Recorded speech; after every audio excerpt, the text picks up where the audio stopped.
Mari kita persiapkan bacaan Alkitab dari Pengkhotbah pasal 5 ayat 1 sampai 6. Kita persiapkan pembacaan Alkitab dari Pengkhotbah pasal 5 ayat 1 sampai dengan ayatnya yang ke-6. Sebelum kita membaca dan merenungkannya, mari kita tundukkan kepala kita berdoa. Ya Tuhan, bukalah pikiran kami dan terangilah dengan Roh Kudus, agar kami dapat mengerti kehendak-Mu melalui firman yang akan kami baca dan dengarkan. Amin. Pengkhotbah 5 ayat 1 hingga ayatnya yang ke-6 dengan judul Takutlah akan Allah. Janganlah terburu-buru dengan mulutmu, dan janganlah hatimu lekas-lekas mengeluarkan perkataan di hadapan Allah. Karena Allah ada di sorga dan engkau di bumi. Oleh sebab itu, biarlah perkataanmu sedikit, karena sebagaimana mimpi disebabkan oleh banyak kesibukan, demikian pula percakapan bodoh disebabkan oleh banyak perkataan. Kalau engkau bernazar kepada Allah, janganlah menunda-nunda menepatinya, karena Ia tidak senang kepada orang-orang bodoh. Tepatilah nazarmu, lebih baik engkau tidak bernazar daripada bernazar tetapi tidak menepatinya. Janganlah mulutmu membawa engkau ke dalam dosa, dan janganlah berkata di hadapan utusan Allah bahwa engkau hilaf. Apakah perlu Allah menjadi murka atas ucapan-ucapanmu dan merusakkan pekerjaan tanganmu? Karena sebagaimana mimpi banyak, demikian juga perkataan sia-sia banyak. Tetapi takutlah akan Allah. Demikian pembacaan firman Tuhan. Yesus berkata, yang berbahagia ialah mereka yang mendengarkan firman Allah dan yang memeliharanya. Haleluya. Haleluya. Haleluya. Haleluya.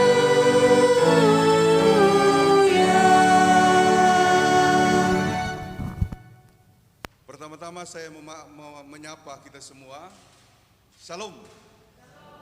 Baik yang ada di ruangan Kapel Cikini ini maupun yang mengikuti dari rumah-rumah, demikian juga dari pos pelayanan Cibubur dan sekitarnya, pos pelayanan Bekasi dan sekitarnya, bahkan keluarga besar El Safan, atau dari mana saja kita bisa mengikuti live streaming ini sebagai ibadah minggu kita. Kita bersyukur bahwa hari ini kita diperkenankan untuk menjalani ibadah di tempat atau ibadah onsite. Jadi pihak Kapel Cikini beberapa waktu lalu mengatakan sudah bisa Pak, sehingga hari ini kita mulaikan. Dan kita jadwalnya tetap minggu 2 dan minggu keempat. Minggu pertama dan minggu kelima itu live streaming, dan minggu 2, minggu 4 kita ke Kapel onsite dan sekaligus live streaming. Jadi kalau tidak salah kita tidak ke gereja atau tidak ke Kapel ini sejak pertengahan Juni.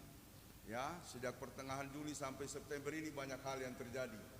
Kami di rumah kami isolasi karena COVID, ada juga yang lain yang sakit, ada juga kedukaan yang dialami oleh beberapa saudara termasuk keluarga dari Ibu Pendeta Dia. Dan ya, selain juga ada kedukaan, ada sukacita. Ibu Ros ya sudah menyelesaikan studinya tanggal 25 Agustus yang lalu dan sudah ya lulus dari Fakultas Administrasi dari Universitas Wipayana. Pokoknya begitulah, saya tidak hafal betul nama kampusnya. Tahu sih kampusnya, cuma menyebut namanya agak-agak susah. Selamat ya Bu Ros ya untuk prestasi yang saya kira luar biasa ya bagi orang yang sudah berkeluarga lalu bekerja bisa menyelesaikan studi S1. Ya, kita juga bersyukur bendahara kita Ibu Tanti sudah melahirkan anak yang kedua. Jadi putri bernama Chloe, Stefania Toli. Jadi kita bersyukur bersama-sama. Bahkan juga kemarin kita mendengar berita ada juga yang dulu kita berkati di sini, keluarga dari Rio Agustinus dan Elia Yolanda juga sudah melahirkan, ya, seorang anak putra bernama Stephen Leonard Emmanuel tanggal 18 Agustus yang lalu. Jadi selamat, dia selalu ikut live streaming, keluarga ini selalu ikut live streaming kita. Jadi selamat untuk kelahiran putra yang pertama. Jadi ada banyak ya. Kemarin juga Papa Mama Meli baru melaksanakan pernikahan anaknya yang kedua, ya, Chandra Eka Putra Pagala. Kemarin dia menikah di GPIB Petra. Kebetulan kita bisa hadir dan dia menikah dengan seorang gadis bernama Antina Antoneta Apra Kirene dari gadis dari Maluku. Jadi selamat buat Papa Mama Meli untuk peristiwa yang sangat indah itu. Saudara-saudara, kita syukuri semuanya apapun yang terjadi. Kita syukuri bahwa kondisi COVID sudah melandai ya. Tadi dari pihak rumah sakit katanya di Cikini ini tinggal 6 orang. Yang dulu banyak, sekarang pasiennya tinggal 6 orang. Ya, padahal dulu waktu kami mau isolasi kita minta kamar penuh semua. Sehingga kita harus isolasi mandiri di rumah di Pamulang, ada rumah di sana yang kosong. Kita syukuri semuanya dan kita berdoa semoga ya makin melandai dan kita bisa beraktivitas seperti biasa, bergereja seperti biasa. Kemarin Bapak Denny Galamba Bro sudah tanya, bagaimana rencana kita mau HUT nanti? Saya bilang kita harus rapat ya. Mudah-mudahan COVID-nya sudah benar-benar turun, lalu kita bisa merayakan HUT kita nanti di Taman Mini. Saudara-saudara yang dikasihi oleh Tuhan Yesus Kristus, tema hari ini berbunyi melayani dengan kata dan perbuatan. Melayani dengan kata dan perbuatan. Jadi secara ringkas tema ini mengisyaratkan bahwa sebaiknya kita menyeimbangkan antara kata-kata dan perbuatan. Banyak orang bilang ngomong doang, ya itu kalau cuma kata-kata. Dia berkata-kata tapi tidak ada bukti. Nah, itu akan menjadi masalah bagi kita dalam kehidupan ini. Nah, saya akan lebih banyak berbicara soal bagaimana pelayanan. Karena apa yang kita baca tadi dari Pengkhotbah 5 ayat 1 sampai 6 itu lebih banyak berbicara soal pelayanan, soal ibadah. Dan karenanya dia hati-hati betul, ya, untuk dia mengajarkan kita supaya hati-hati betul. Jangan cuma kata-kata tapi tidak ada tindakan. Karena ini berkaitan dengan ibadah, berkaitan dengan gereja, berkaitan dengan pelayanan. Dan pengkhotbah mengatakan, ya kalau bahasa di studi Alkitab Kohelet. Kohelet itu pewarta, pemberita. Ada yang kemudian menyebutkan pengkhotbah ini ditulis oleh Salomo karena dia selalu memberikan wejangan-wejangan. Nah, lepas dari apakah itu benar-benar dari Salomo atau bukan, tapi pada intinya ajaran-ajarannya itu sungguh luar biasa. Dan hari ini dia bicara soal ibadah dan pelayanan tandas. Jangan main-main katanya. Dan memang kalau pelayanan itu jangan main-main Bapak Ibu. Ya, jangan main-main. Kemarin saya ketemu Pak Denny juga ketika dia bicara soal pelayanan, dia bilang, Pak dulu selalu bilang begini, Denny, jangan main-main dengan pendeta. Jelek-jelek itu pendeta dia diurapi. Ya, Opa bilang sudah banyak kasus yang terjadi. Ya, orang maki-maki pendeta, masalah banyak. Ya, saya bukan mau melebihkan diri saya ya, supaya Ibu Ros dan kawan-kawan jangan maki-maki Pinehas. Kalau yang maki-maki saya sudah banyak. Yang bilang anjing sama saya juga banyak. Tapi saya bilang sama Mama Butet Ibu Gembala, tenang saja. Biarkanlah dia begitu, tetapi kita doakan supaya jangan jadi masalah. Nah, hari ini kita akan bicara soal itu agak sedikit panjang. Saya akan mulai dengan peristiwa yang pernah terjadi di Pouk Larangan Indah. Itu gereja yang saya layani dulu. Ketika itu dia masih kontrak rumah, belum bergereja. baru kontak rumah. Tetapi suatu waktu anak-anak sekolah minggu pulang menangis. Kenapa kalian pulang? Kok menangis? Gereja kita dihancurin, gereja kita dilemparin tai manusia. Gereja kita dihancurin, fan-nya diobrak-abrik, mimbarnya dibelah. Lalu datanglah orang tua, sedih rasanya. Rumah tempat beribadah diperlakukan seperti itu. Lalu dengan menangis terurai air mata, mereka bilang kita bersihkan supaya nanti bisa beribadah. Mereka bersihkan walaupun sesudah itu masih bau, mereka beribadah. Nah itu membuat mereka semangat sesudah itu. Kita harus punya gereja. Wah, setelah itu mereka kumpul uang, jadilah beli tanah. Jadi kadang-kadang memang orang Kristen itu harus begitu ya. Harus dapat tekanan dulu baru bergerak. Ya, setelah lama ketahuan bahwa ada 5 provokator. Ya, ada orang-orang lah yang kemudian menjadi provokator. Dan bukan orang sembarang. Ada yang punya usaha bagus, ada yang dokter. Itu provokator. Mereka cuma bilang, kita serahkan dalam doa. Katakanlah, ya Bapa ampunilah mereka sebab mereka tidak tahu apa yang mereka perbuat. Tapi apa yang terjadi saudara-saudara? 1 tahun berjalan, habis 5 orang itu mati semua. Mati. Ada yang kecelakaan, ada pokoknya macam-macam. Sampai masyarakat bilang, astaga, jangan main-main dengan gereja. Sampai hari ini gereja aman.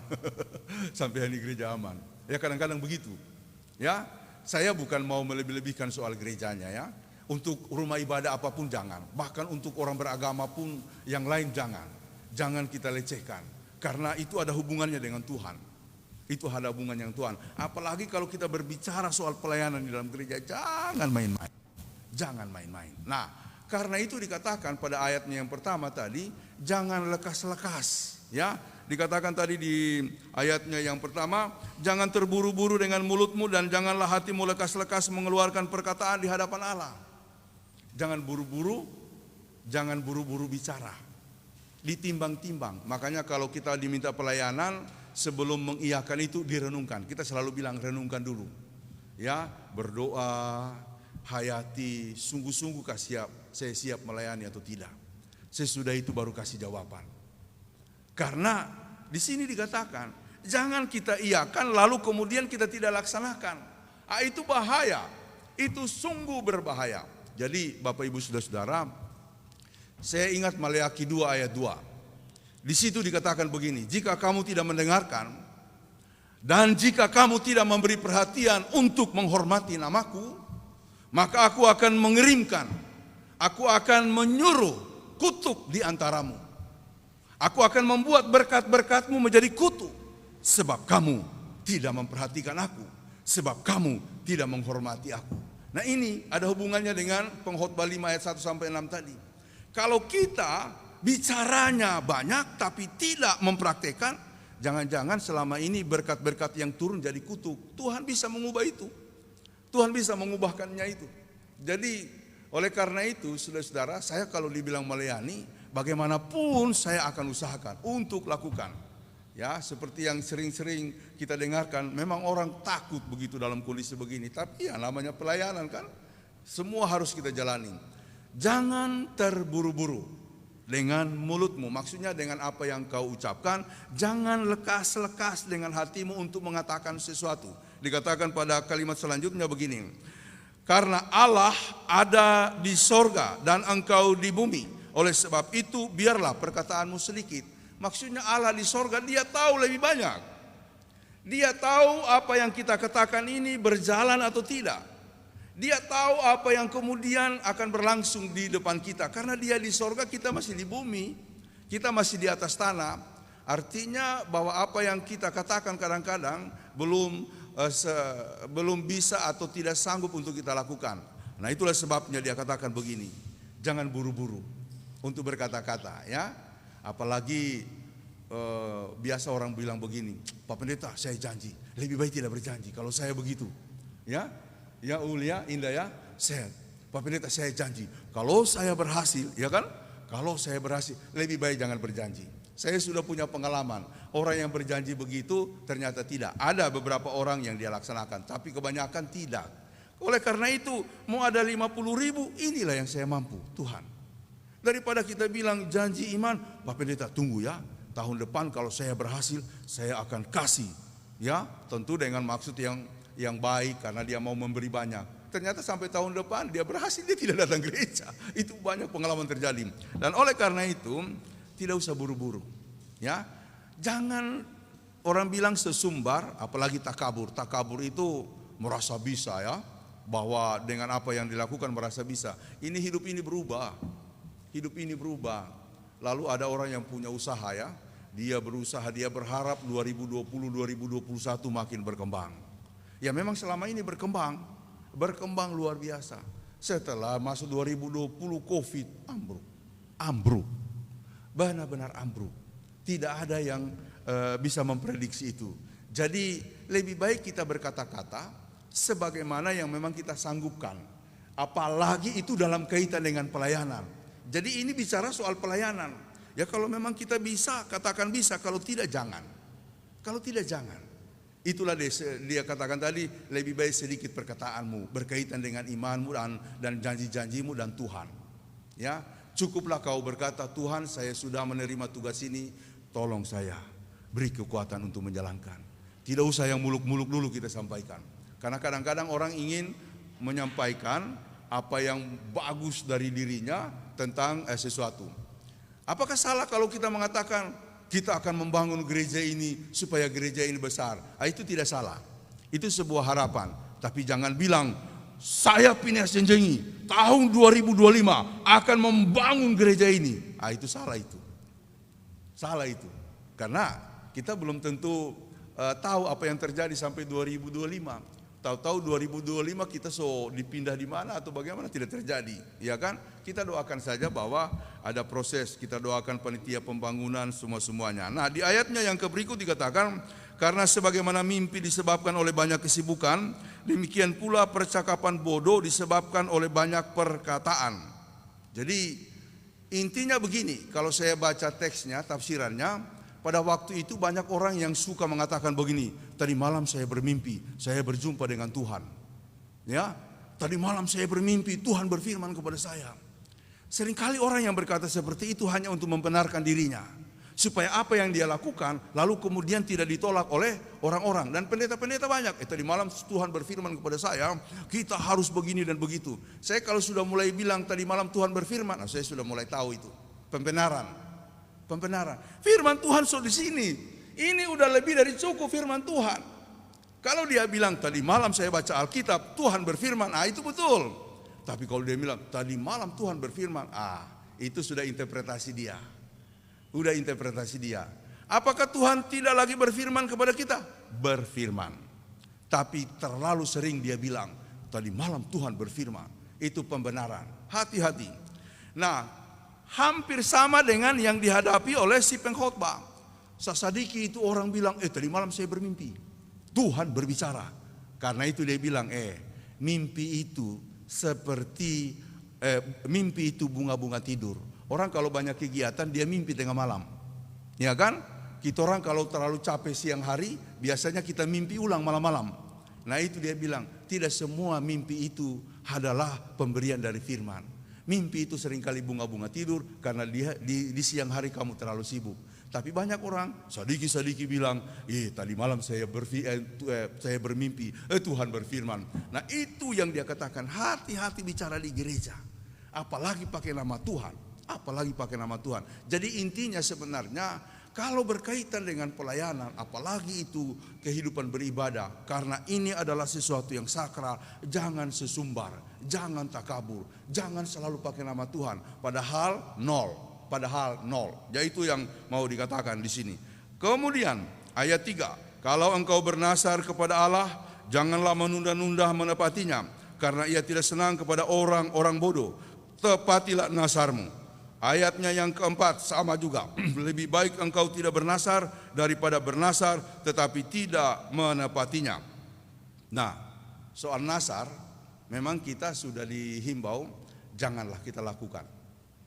Kita tidak ada lagi sumpah dan nasar. Tapi ada orang bernasar. Ada orang bernasar karena dia mengalami pergumulan, dia bernasar kepada Tuhan. Nah, menurut saya kalau memang kita betul-betul yakin untuk mewujudkan, nggak apa-apa. Kita mau mengatakan kepada Tuhan, ini nasar saya. Ya, ini nasar saya. Jadi saya punya keyakinan Bapak Ibu Saudara-saudara, orang bernasar asal dia komit, Tuhan akan bantu untuk mewujudkannya.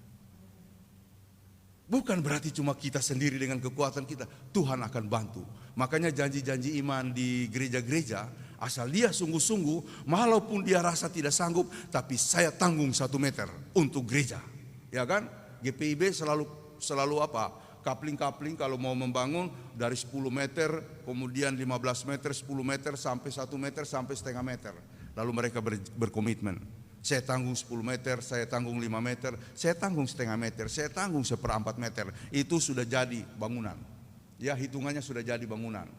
Nah, banyak orang yang tadinya tidak mampu, tapi karena dia sungguh-sungguh dia berhasil.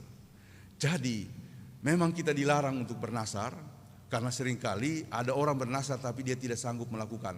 Tapi bila mana kita sungguh-sungguh, maka laksanakan, Tuhan akan membantu kita mewujudkannya. Tuhan juga tidak tinggal diam, ya, tidak tinggal diam untuk mewujudkan nasar-nasar itu.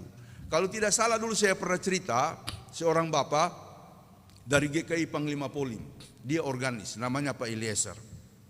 Dia waktu itu mengalami sakit APT, ya. Di refleksi renungan pernah saya muat tentang orang ini. Saya tidak tahu APT itu sakit apa, pokoknya yang ada kaitannya dengan empedu, tapi itu sakit sekali, dia rasa sakit sekali kalau itu kambuh.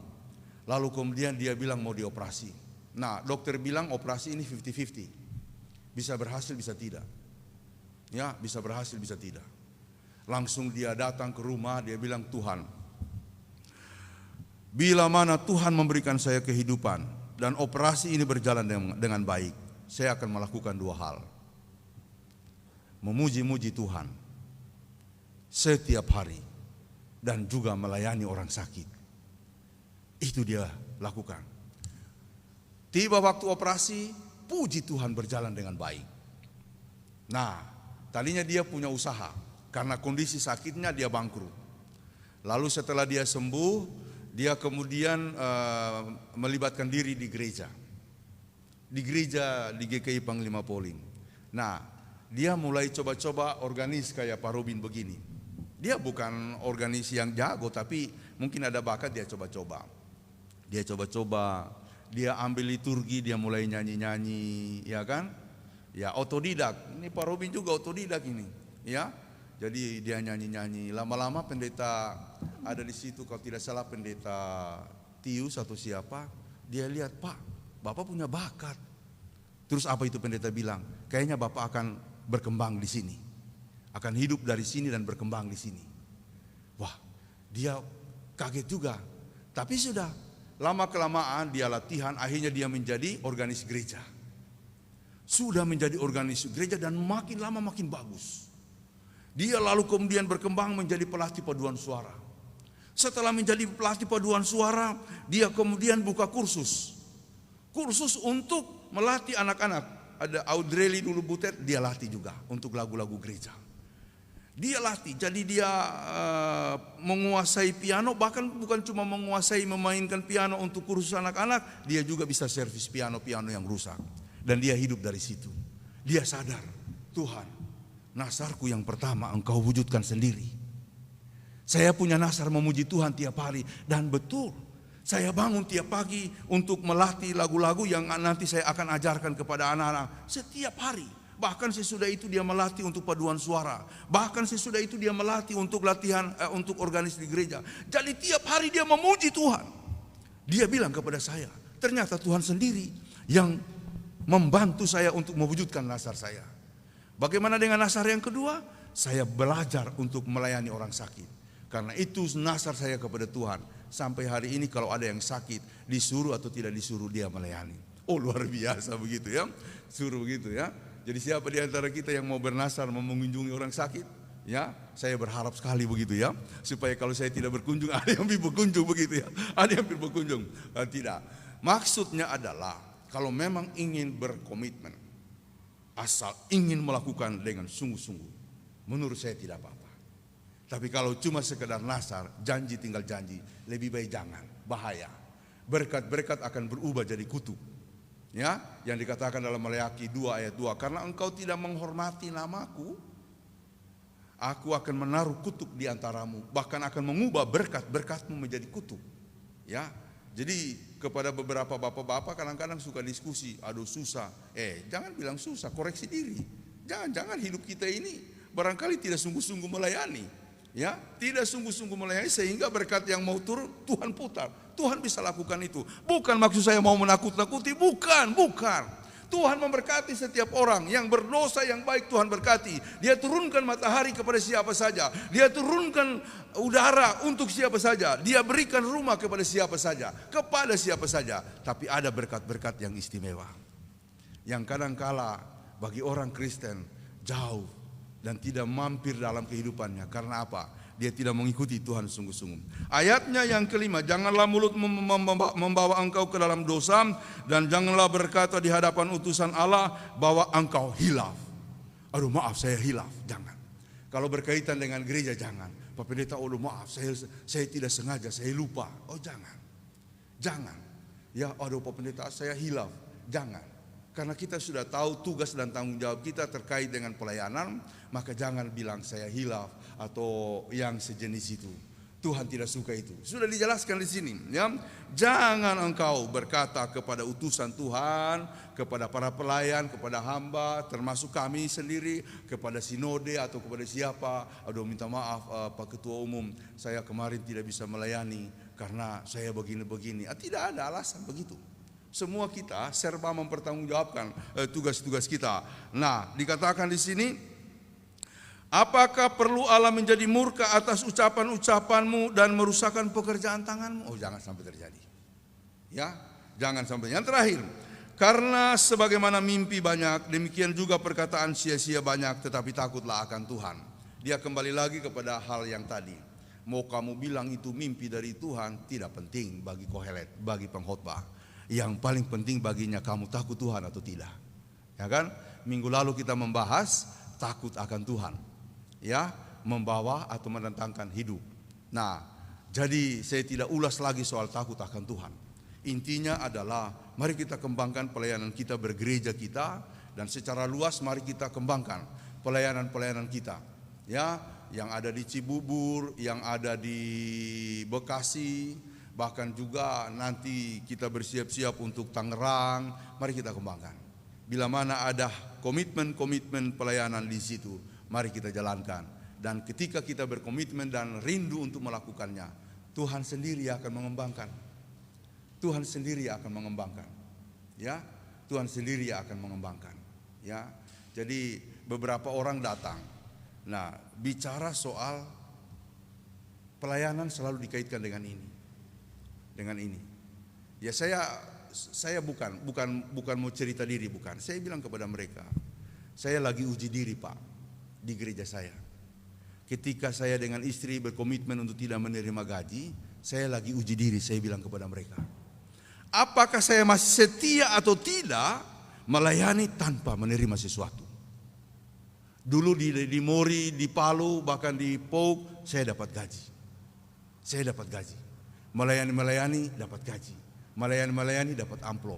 Tapi ketika saya tidak dapat, saya lagi belajar apakah saya setia atau tidak. Saya bilang kepada mereka, jadi Pak tidak usah risau. Gaji itu uang itu pasti akan diberikan oleh Tuhan. Jadi saya bilang begitu karena banyak pelayan-pelayan terutama yang di kota ya Budian ya. Mungkin karena sistem dan roda organisasi yang sudah mapan, serba uang di sana, kadang-kadang kalau tidak dapat jadi persoalan, jadi pertanyaan. Jadi saya katakan jangan terikat dengan itu. Memang itu hak kita.